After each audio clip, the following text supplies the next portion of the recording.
وكذلك فإن وقوع أشراط الساعة كما أخبر النبي صلى الله عليه وسلم عنه يربي في نفس المسلم الإيمان ويزيده ويقويه، لأنك ترى بعينك وتسمع أن الشيء الذي أخبر الله عنه ورسوله قد تحقق بالفعل وحصل. ولما قال الله ألف لام ميم غلبت الروم في أدنى الأرض وهم من بعد غلبهم سيغلبون في بضع سنين، آمن الصحابة بذلك وكفر الكفار، وفعلا ما عد تعدت 9 سنين إلا وكان الروم قد انتصروا على الفرس، فزاد إيمان الصحابة، أيقنوا فعلا أن هذا من عند الله. إن ثمرة الإيمان بالمغيبات والاستسلام لها تجعل المؤمن يزداد إيمانا عندما يتحقق ما أخبر به ويقول هذا ما وعدنا الله ورسوله وصدق الله ورسوله، وما زادهم إلا إيمانا وتسليما. إن هذه الأشراط تشبع نفوسنا المتطلعة لمعرفة الغيب، ومن الذي لا يريد أن يعرف ماذا سيحدث في المستقبل؟ فتأتيك الآيات والأحاديث بأخبار كثيرة وعلوم عجيبة تكشف لك أشياء كثيرة وأحداث مما سيقع في المستقبل تطلعك عليه، فتحمد ربك أنك على هذا السبيل المستقيم، وليس خبرك من طريق المنجمين ولا الكهان والعرافين، وإنما هو وحي أوحاه الله إلى نبيه صلى الله عليه وسلم. إن قضية أشراط الساعة أيضا تربي في نفوسنا الاستعداد للمستقبل، وهذه قضية مهمة في التربية.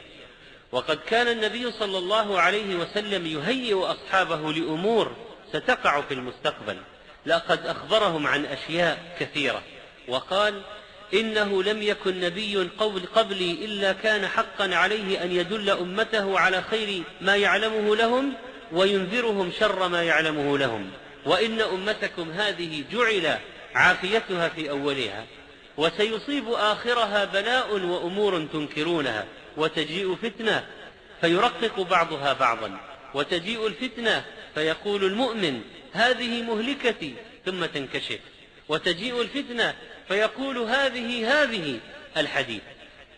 بشر النبي صلى الله عليه وسلم عثمان بالجنة على بلوى تصيبه، وأخبره إن الله مقمصك قميصا فإذا أرادك المنافقون على خلعه فلا تخلعه، إنه الخلافة. أعده للمستقبل حتى إذا جاءت هذه الساعة العصيبة لا يتنازل عن الخلافة لأنه مأمور بذلك.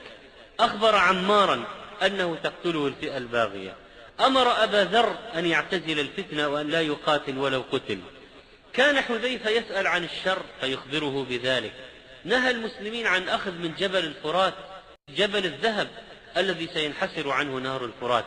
بصر أمته بالدجال وصفه لهم وصفا دقيقا، وضع لنا استراتيجيات حتى عسكرية، قال اتركوا الترك ما تركوكم. ولذلك لما حصلت الاستفزازات من بعض الجهل من ولاة المسلمين في بلاد ما وراء النهر، قام جنكيز خان فرد الصاع صاعين واكتسح العالم الإسلامي وحصلت المذابح العظيمة. إن أشراط الساعة تربينا على التطلع الأمل للمستقبل، تفتح لنا بابه، نستبشر بأن العاقبة لأهل الإيمان، وأنه مهما ضاقت الصدور وحشرجت النفوس لهذه الأخبار الأليمة والمصائب العظيمة التي تنزل بالأمة، فإننا على أمل من الله بأن نصل لهذا الدين كما جاءت بذلك أشراط الساعة. إن هذه القضية تربي في نفوسنا الاستعداد ليوم المعاد والتهيؤ ليوم الحساب، وأنها تحثنا على طاعة الله سبحانه وتعالى. ألم يقل نبينا صلى الله عليه وسلم بادروا بالأعمال 6: طلوع الشمس من مغربها، والدخان أو الدجال أو الدابة أو خاصة أحدكم يعني ساعة الموت، أو أمر العامة يعني قيام الساعة، رواه مسلم. إننا نستعد من خلال أشراط الساعة، نربي أنفسنا على الأخذ بالأعمال الصالحة استعدادا لذلك اليوم. بادروا بالأعمال فتنا كقطع الليل المظلم، يعني اعملوا قبل أن لا تستطيعوا العمل، قبل أن تشغلكم الفتن عن العمل. إنه شيء يحثنا على المبادرة إلى العمل الصالح قبل تعذره، والاشتغال به قبل أن تشغلنا الأحداث عنه.